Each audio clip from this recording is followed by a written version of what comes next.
참 아름다워라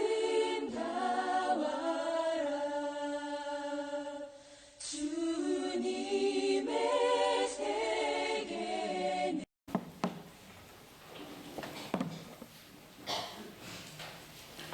할렐루야. 이 코로나19로 인해서 참 여러 가지 어려운 상황 가운데 있는데 우리 여러분들에게 우리 주님의 평화가 함께 하시기를 바랍니다.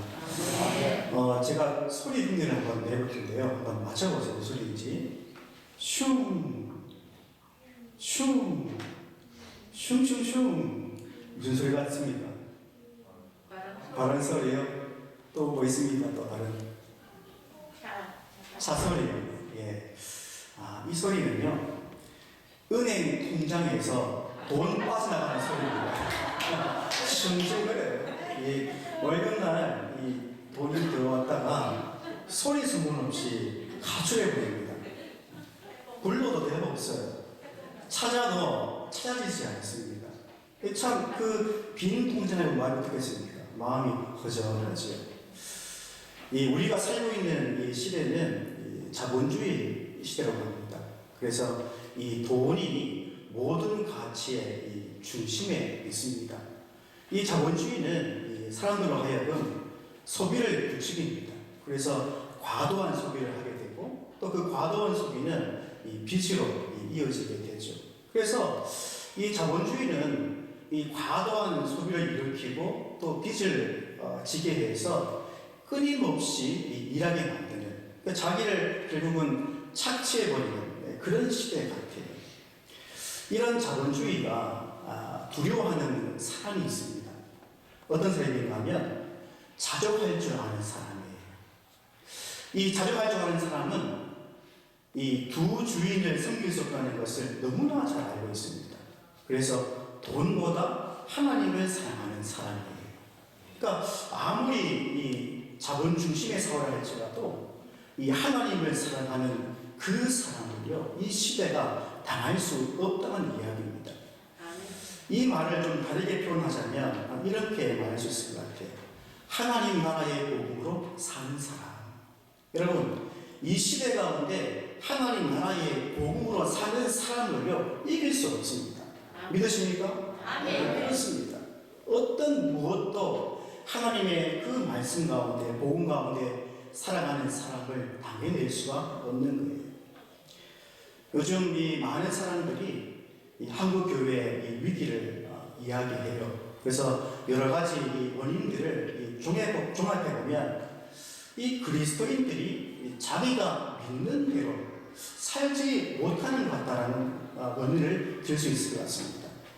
믿긴 믿는데 그 믿은 대로 살지 못하니까 지금 이 한국교회 안에서 이러한 위기가 왔다라고 말하는 평가들이 많은 것 같습니다. 여러분, 우리가 하나님을 온전히 바라보고 오늘 말씀 제목처럼 하나님 나라의 그 복음대로 살아가면 여러분, 이 한국의 교회들이 다시금 회복될 줄로 믿습니다. 이 위기 가운데 한 가지 원인을 뽑자면 이 하나님 나라 혹은 하나님 나라의 그 복음에 대해서 오해하고 있는 부분이 있지 않는가 싶어요. 우리가 바르게 살려면 하나님 나라의 복음이 무엇인지 알아야 돼요. 또 그 복음을 믿는 대로 살아낼 때 내 자신뿐만 아니라 이 교회와 또 한국 교회가 회복될 줄로 믿습니다. 이 오늘날 이 복음이라고 하면 믿는 사람들은 설명하지 않아도 그 내용들을 다 압니다. 그리고 이 믿지 않는 사람들도요, 이 복음이라고 그러면 교회에서 사용하는 용어라는 것을 너무나 잘 알고 있어요. 이 예수님 시대 때, 그러니까 그 로마의 지배를 받고 있던 시대에도 이 복음 그러면 이 복음이 무엇을 의미하는지 많은 사람들이 그것을 다 알고 있었습니다. 이 복음이라고 할 때 한 사람을 떠올리는데요. 우리 믿는 사람은 누굴 떠올립니까? 당연히 예수님이겠죠. 근데 예수님 시대 때, 그러니까 로마가 지배하고 있던 그 시대의 복음이라고 하면 예수님이 아니라 로마 황제를 가리킵니다. 이것은 당시 사회 안에서 보편적으로 상식적으로 다 통하는 말이에요. 그러니까 지금 우리에게는 복음 그러면 당연히 예수님을 떠올리지만 당시는 그게 아니라는 거죠. 당시에는 복음 그러면 로마 황제를 떠올린다는 거예요. 그러면 그 황제의 복음은 무엇인가? 예를 들어서 이 황제가 새로 등극했을 때, 아니면 이 황제가 아들을 낳았을 때, 아니면 로마 군대가 전쟁에서 이겼다는 소식이 선포되어질 때, 그것을 이 복음이라고 하는 겁니다. 오늘 우리가 이 주신 말씀을 우리가 통해서 그러면 우리가 믿는, 우리가 따르는 그 하나님 나라의 복음은 무엇인가를 좀 살펴보려고 합니다. 이 예수님 사역 전체를요, 이 한마디로 요약하면 마가복음 1장 15절 말씀에 담겨져 있습니다. 한번 제가 읽어드리겠습니다. 이르시되 때가 찼고 하나님의 나라가 가까이 왔으니 회개하고 복음을 믿으라 하시더라. 여러분 말씀을 잘 보시면요, 예수 믿으면 천국 간다라고 하지 않으세요. 뭐라 말씀합니까? 하나님 나라가 온다는 거예요. 이 짧은 한 구절 말씀에 예수님의 전체 사역이 담겨져 있습니다. 귀한 자, 하나님 나라가 가까이 왔다고 하시면서 뭐라 말씀하세요? 회개하고 뭘 믿어라? 복음 믿으라고 합니다. 여러분 이 회개라는 것은 단순하게 이 죄를 고백하는 차원이 아닙니다. 회개는요, 삶을 바꾸는 겁니다. 회개는 그냥 단순하게 나의 죄를 인정하고 고백하는 차원을 훨씬 뛰어넘어서 내 삶을 바꾸는 거예요. 이게 바로 회개입니다. 예수께서 하나님의 말씀을 선포하시면서 그것을 강조하시는 거예요. 삶을 바꾸라는 것이에요. 그리고 뭘 믿으라? 하나님 나라의 복음을 믿으라고 말씀하고 있는 겁니다. 여러분 달리 말하면요, 하나님께서 기뻐하시는 일을 하는 거예요. 그러면 하나님께서 기뻐하시는 일은 뭐겠습니까? 쉽습니다. 뭐냐? 예수님께서 공생의 사역을 통해서 병든 자를 고치시고 약한 자들과 함께 하셨던 그 일, 그리고 생명을 살리고 생명을 사랑하시는 일, 바로 그것이 하나님이 기뻐하시는 일, 달리 말하면 하나님 나라의 복음의 일이라는 사실입니다. 이 로마가 지배하는 이 사회에서 여러분 잘 살기 위해서는 어떻게 되겠습니까? 당연히 로마의 삶의 방식으로 살면 잘 살 수가 있습니다. 여러분 오늘은 어떻습니까? 오늘은 자본주의 시대의 삶의 방식으로 살면 잘 살 수 있는 거예요.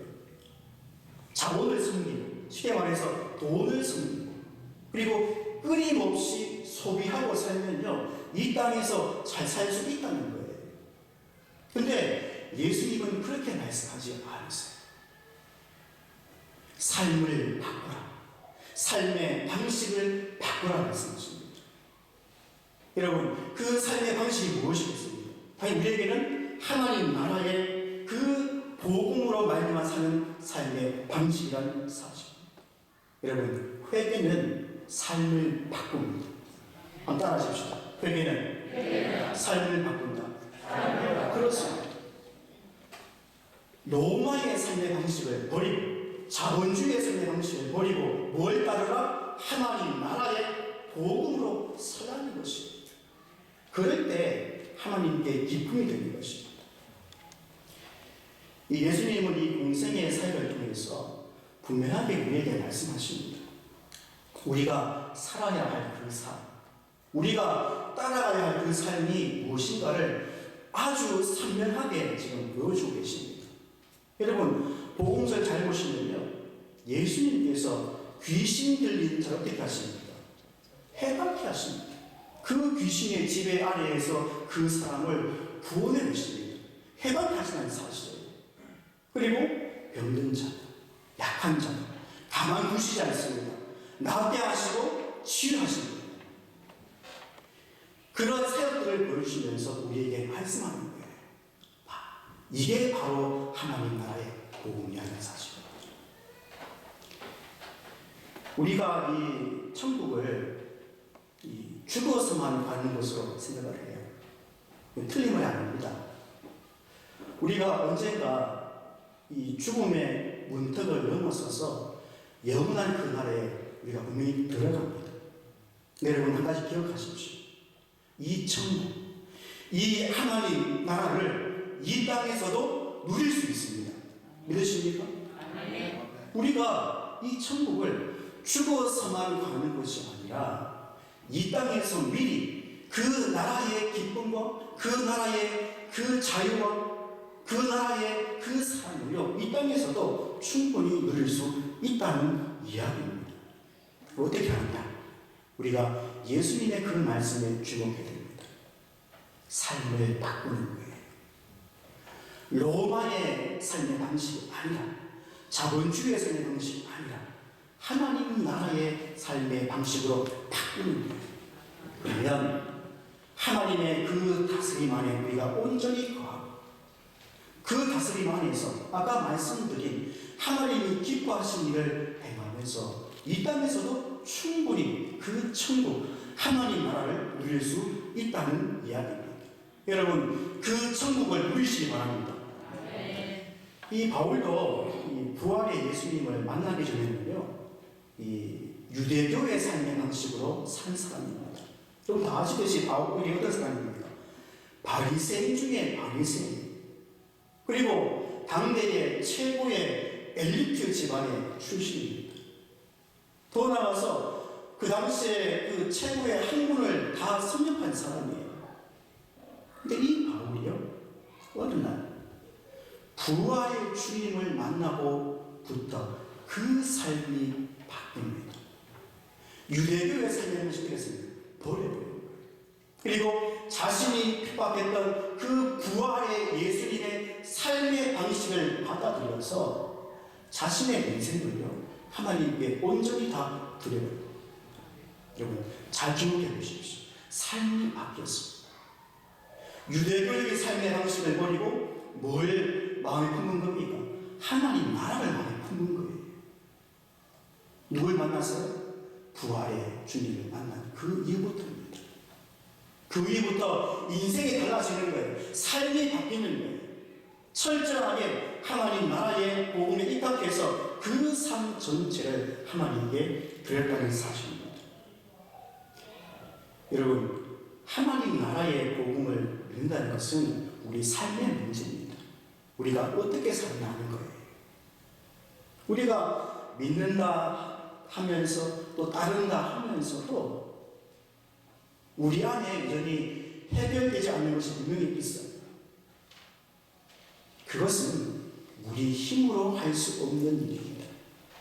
오늘 읽었던 본문을 주목해 보면 거기에 대한 해결책이 분명히 나옵니다. 이 하나님 나라의 복음은요, 하나님이 나의 주님 되심을 인정하는 것입니다. 돈이 내 삶의 주인이 아니에요. 어떤 힘이 내 삶의 주인이 아니라는 거예요. 누가 주인이십니까? 하나님이세요. 하나님 나라의 복음은 바로 하나님께서 나를 다스리는 주님이신 것을 고백하는 소식입니다. 오늘 이 본문 이 전 문맥인 이 7장을 보면요, 바울이 하나님의 그 주님 되심과 죄의 지배를 비교해요. 그러면서 이렇게 이야기합니다. 7장 25절 보실까요? 제가 한번 드릴게요. 7장 25절. 내 자신이 마음으로는 하나님의 법을, 육신으로는 죄의 법을 섬기노라 라고 실토합니다. 여러분, 바울이요, 인간의 그 어쩔 수 없음, 그 인간의 한계를 솔직하게 고백하는 겁니다. 마음으로는 하나님의 법을 따르기 원해. 근데 뭐라 말씀하십니까? 육신으로는 죄의 지배를 따라가는 거예요. 7장은 이 두 가지를 비교한 다음에 바울이 정말 솔직하게 자신의 그 마음을 실토합니다. 어렵습니다. 어쩔 수 없는 이야기예요. 자, 여러분, 우리는 우리 스스로 혹은 우리 안에서 이 죄의 세력을 이길 수 있는 힘이 있을까요? 없을까요? 없어요. 우리 인간의 한계. 마음으로는 하나님의 법을 따르고 싶어요. 어떻습니까? 우리 육신으로 그 하나님의 법을 외면하고 내 마음의 욕심대로 살더라는 것입니다. 이런 우리에게 오늘 바울이요 1절 말씀을 우리에게 위로해 줍니다. 함께 볼까요? 1절 말씀 같이 한번 읽어보십시다. 시작. 그러므로 이제 그리스도 예수 안에 있는 자에게는 결코 정죄함이 없나니. 여러분 주목해 보십시오. 그리스도 예수 안에 있는 자에게 뭐가 없다고요? 정죄함이 없다는 거예요. 마음으로는 하나님의 법을, 육신으로는 그 죄의 법을 따르는 우리에게 말씀하시기를 여러분 잘 들으십시오. 결코 정죄함이 있다 없다? 없다는 것이에요. 여러분 정죄함이 무엇입니까? 너 죄인이야 하지 않습니까? 그런데 여러분 1절 말씀을 한번 눈으로 다시 보십시오. 그리스도 예수 안에 있는 자에게 그렇죠? 결코 정죄함이 없다라는 사실이에요. 여러분 전 이 말씀이 굉장히 어려워요. 왜냐하면 아니 나는 죄인인데, 나는 죽을 죄인인데, 아니 나 같은 사람을 향해서 결코 정죄함이 없다라며 너무나 여러분 이 말씀이 신비롭습니다. 난 죄인인데 그 죄 때문에 죽을 수밖에 없는 존재인데, 그런데 신비롭게 누구든지 그리스도 예수 안에 있으며 결코 정죄함이 없다라고 하는 겁니다. 그럼 이것은요 일시적인 것이 아닙니다. 영원한 것입니다. 우리가 죄를 직접 제안했습니까? 네, 사람이라면 다 죄를 져요. 비록 우리가 그리스도 안에 있다라고 할지라도요 죄를 짓기 마련입니다. 왜냐하면 아직 우리 안에 부패한 인간의 그 예 모습이 있거든요. 근데 너무나도 놀랍게도 우리 안에 그 썩어 빠진 인간의 예 모습이 남아서 죄를 짓게 되더라도 뭘 말씀하는 거예요? 정죄하지 않는다는 사실입니다. 이것은요 영원한 것입니다. 죄를 지으면 우리가 정죄받느냐? 그렇지 않다는 거예요. 누구든지 그리스도 예수 안에 있으면 영원토록 정죄함 받지 않음을 믿으시기 바랍니다. 여러분 우리가 이제 더 이상 그 죄의 지배를 받지 않습니다. 그리스도로 말미암아 그 죄의 지배에서 여러분 해방함을 우리가 받았습니다. 이렇게 말씀합니다. 2절 말씀 함께 볼까요? 2절 시작. 이는 그리스도 예수 안에 있는 생명의 성령의 법이 죄와 사망의 법에서 너를 해방하였습니다. 왜 그렇습니까? 생명의 성령께서 우리를요 그 죄의 지배에서 해방케 하셨습니다. 내가 한 것이 아니 생명의 성령께서 그 죄의 지배에 있는 우리를 건져내셔서 더 이상 정죄함 받지 않게 하시고 하나님 나라의 복음으로 살게 하시면서 참 자유와 기쁨을 누리게 하셨습니다.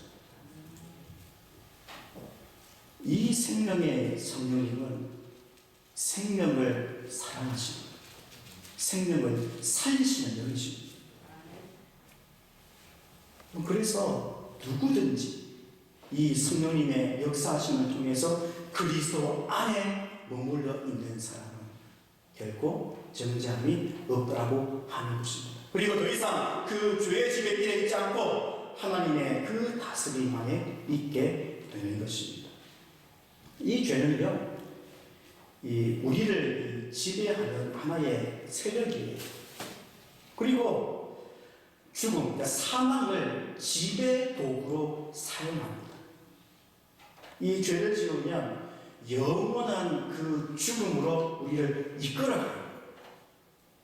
그래서 많은 사람들이요, 이 죽음을 두려워하는 것입니다.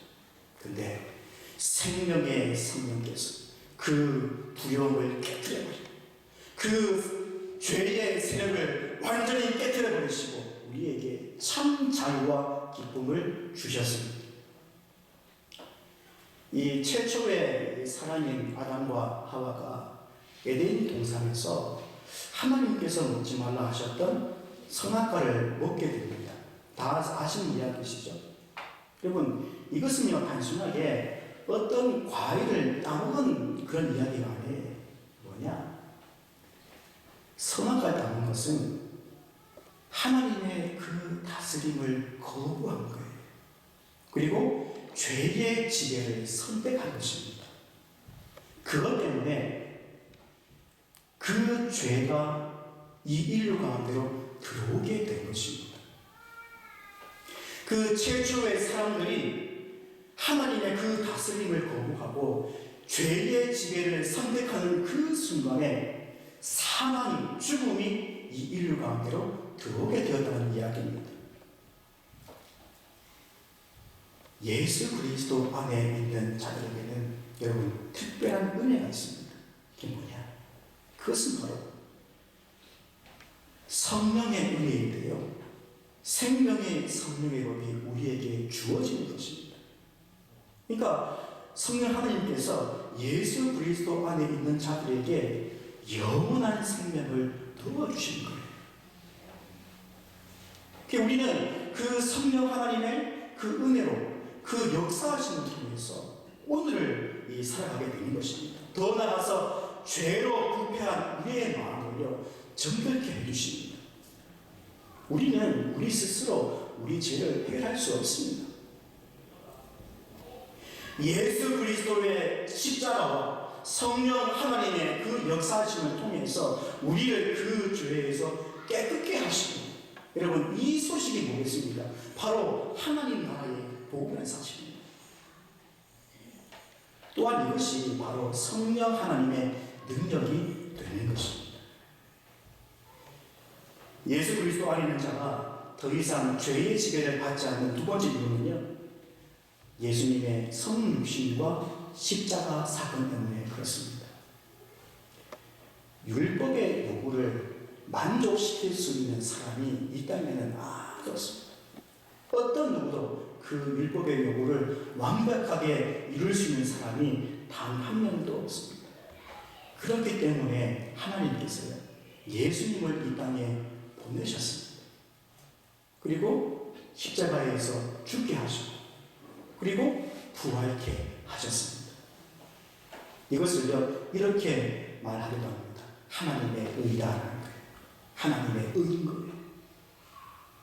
율법의 요구를 우리가 그 율법을 온전히 지켜서 그 율법을 그 온전함을 이루어가는 것이 아니라 예수님의 그 성육신과 십자가의 사건을 통해서 그 하나님의 의를 통해서 그 율법의 요구를 완벽하게 이루어 넣었던 이야기입니다.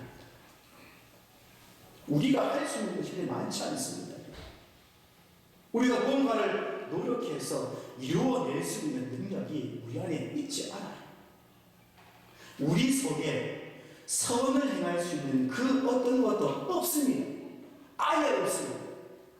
왜냐고요? 우리 인간은 전적으로 타락했습니다. 우리 속에는 혹은 우리에게는 그 어떤 소망도 희망도 없는 거예요.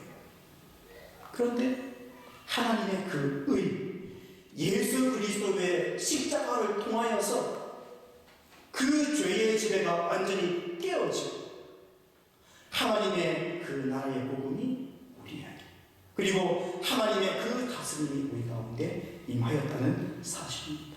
율법은요 죄의 정체를 드러냅니다. 죄가 무엇인지 밝히는 기능을 해요. 근데 율법은 이 죄를 해결할 수 있는 능력은 전혀 없습니다. 그 무엇도 없습니다. 바꿔 말하면 율법으로는 그 죄의 지배에서 벗어날 수가 없다는 이야기입니다. 사랑하는 여러분, 우리가 믿는 이 하나님의 복음은 죄의 지배 아래 있던 우리가 예수님의 십자가의 그 사건, 그 죽음과 부활을 통해서 이제는 더 이상 그 죄의 지배 아래에 있지 않고 하나님께서 나의 주님 되시고 그 하나님의 다스림 안에 우리가 있다는 소식이 바로 하나님 나라의 복음의 소식입니다.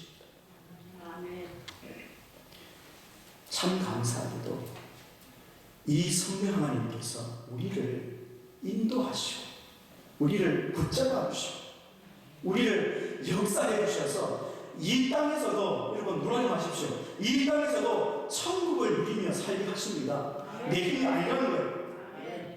전적으로 성령 하나님의 그 은혜와 그의 역사심을 통해서 이 땅에서도 하나님의 나라를 누릴 수 있다는 이야기입니다.